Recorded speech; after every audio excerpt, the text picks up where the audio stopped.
Bienvenue sur Renaissance émotionnelle, le podcast dédié à ceux qui cherchent à transformer leur vie, à trouver un sens au milieu du chaos et à retrouver un pouvoir intérieur.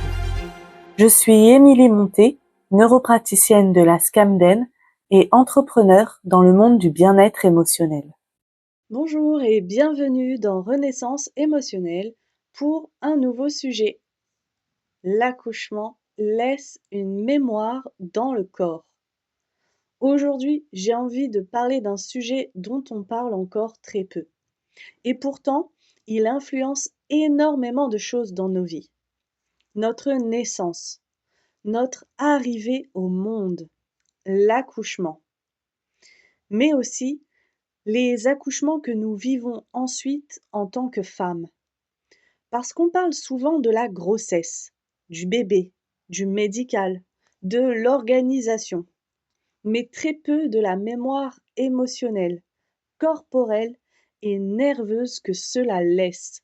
Et pourtant, un accouchement peut être vécu comme une puissance immense, une renaissance, une ouverture, mais aussi une peur de mourir, une perte de contrôle, une sidération, un abandon, une séparation ou un traumatisme. Et ça, le corps s'en souvient. Quand un bébé naît, son cerveau est extrêmement immature. Il ne comprend pas le langage, mais il ressent tout. Le rythme cardiaque, les hormones de stress, la tension, la peur, la douceur, la sécurité, les contractions, la séparation. Les neurosciences montrent aujourd'hui que les premières expériences de vie influencent profondément le système nerveux et la manière dont le cerveau va ensuite percevoir le monde. Est-ce que le monde est dangereux? Est-ce qu'on peut faire confiance? Est-ce que je suis accueillie, désirée, aimée? Est-ce que je dérange?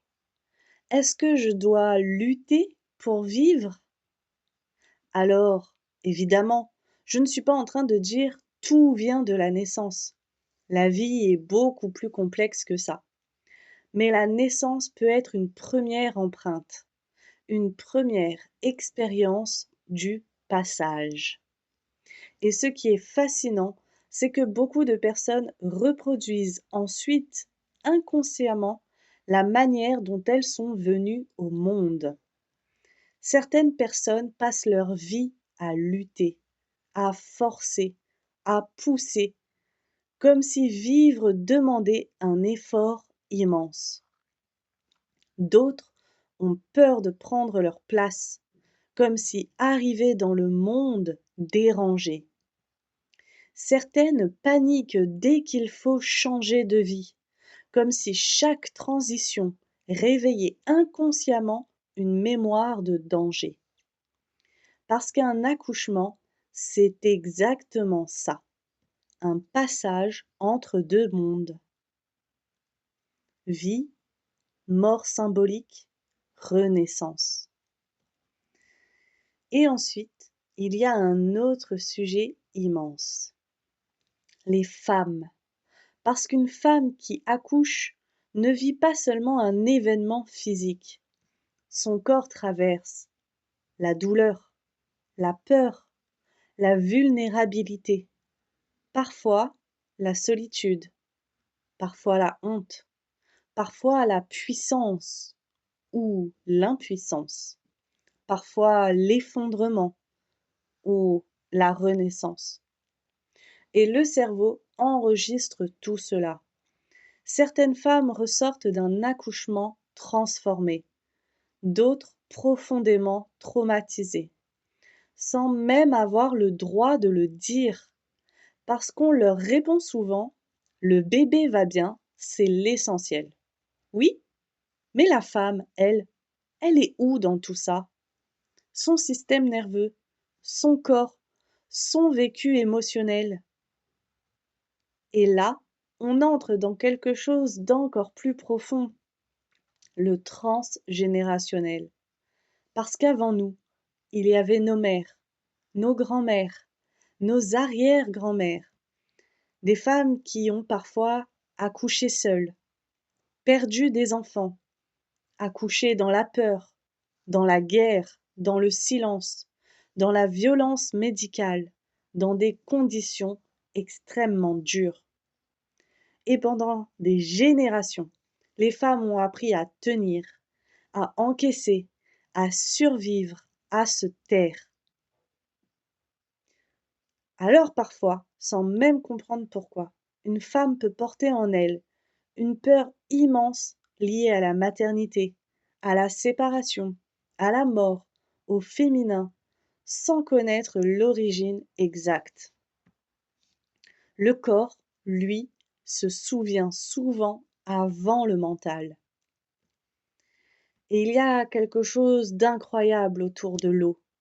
Nous passons des mois dans l'eau du ventre maternel. Et l'eau réagit au stress, aux hormones, au rythme du corps. Quand une mère vit une peur intense, une insécurité, un choc, le bébé baigne littéralement dans cet environnement chimique et émotionnel. Le système nerveux apprend déjà. Il apprend l'attention, l'alerte, la détente, la sécurité. Et parfois même, certaines femmes sentent intuitivement qu'au moment d'accoucher, quelque chose d'ancien remonte. Comme si leur corps racontait une histoire plus vieille qu'elles. Alors, aujourd'hui, je parle de tout ça. Mais pourquoi? Parce que beaucoup de personnes cherchent des réponses uniquement dans le mental.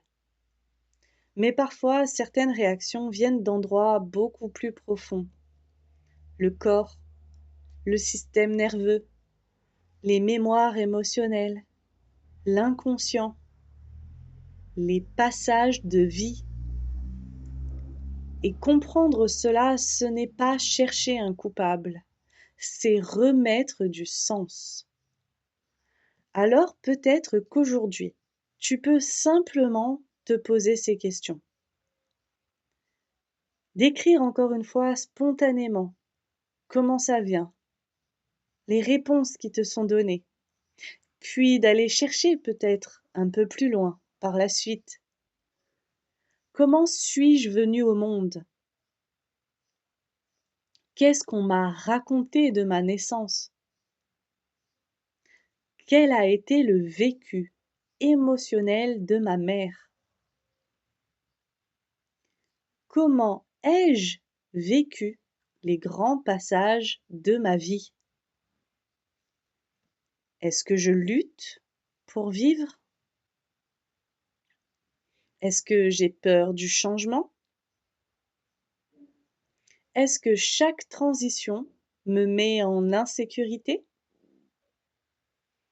Et si certaines de tes réactions actuelles avaient des racines beaucoup plus anciennes que tu ne l'imagines? Et surtout, si ce sujet résonne profondément en toi, ne reste pas seul avec ça. Parce qu'on ne guérit pas uniquement avec des informations. On guérit aussi en passant par le corps, les émotions, le système nerveux et les mémoires inconscientes. Et c'est exactement ce que nous faisons dans mes accompagnements.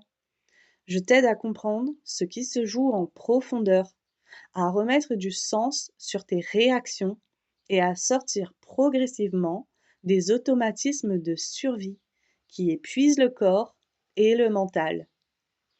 Tu peux réserver un appel découverte directement sur mon site internet. Toutes les infos sont en description. En attendant, partage-moi ton histoire, ton ressenti, ton vécu. À ton avis, comment ta naissance influence-t-elle ta vie? Comment as-tu vécu les accouchements si toi aussi tu es mère? Raconte-moi tout en commentaire. Partage cet épisode à quelqu'un qui en aurait besoin et pense à liker et à t'abonner. Je te dis à bientôt pour un nouvel épisode de Renaissance émotionnelle.